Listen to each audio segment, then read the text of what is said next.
Good morning. Happy Thursday. We are 16 days into our health and self-care and skin tips. So thank you so much for tuning in.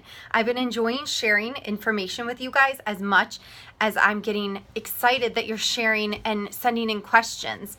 So yesterday we talked about how what we're putting into our body affects our guts, our liver, and it can affect our skin.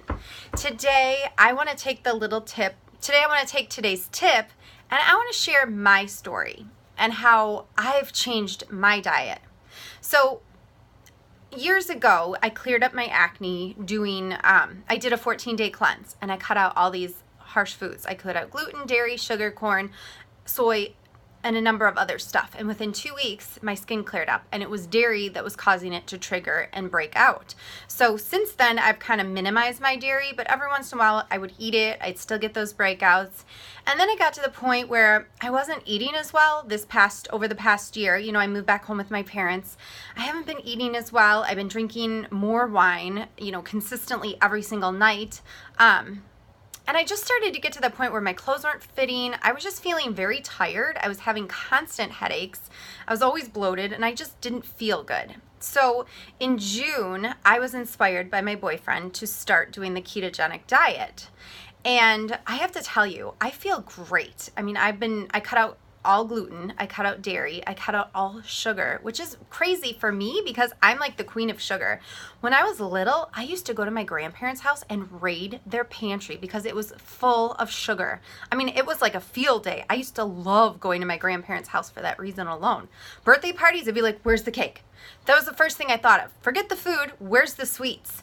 I mean, I lived for holidays, parties. Anytime there was a reason to celebrate and a reason for cake, I was there, and I was not going to turn down a piece.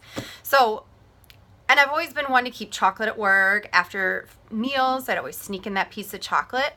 But here I am, about to start my period, and for the first time since I've started doing this diet, I haven't craved chocolate once. I had a cheat day where I was having a really bad day and I bought myself some chocolate, but I wasn't craving it.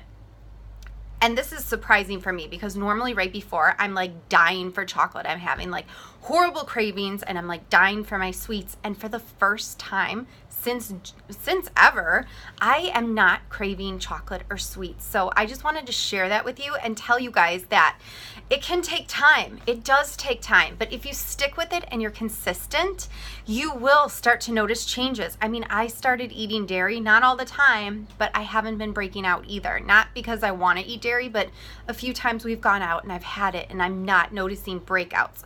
So the cool thing is with this diet is you're healing your body, you're healing your gut, you're healing your liver with food, and it's really, really easy. I mean, if you want more information about it, I'd be happy to share with you what I'm eating and how I'm doing this. So it's a really easy diet. I have a great book recommendation if you want to get on this. So don't forget to email me, Samantha@skindeepil.com. Thank you for tuning in, and tomorrow I'll be sharing another cool diet skin tip with you. So thanks for tuning in.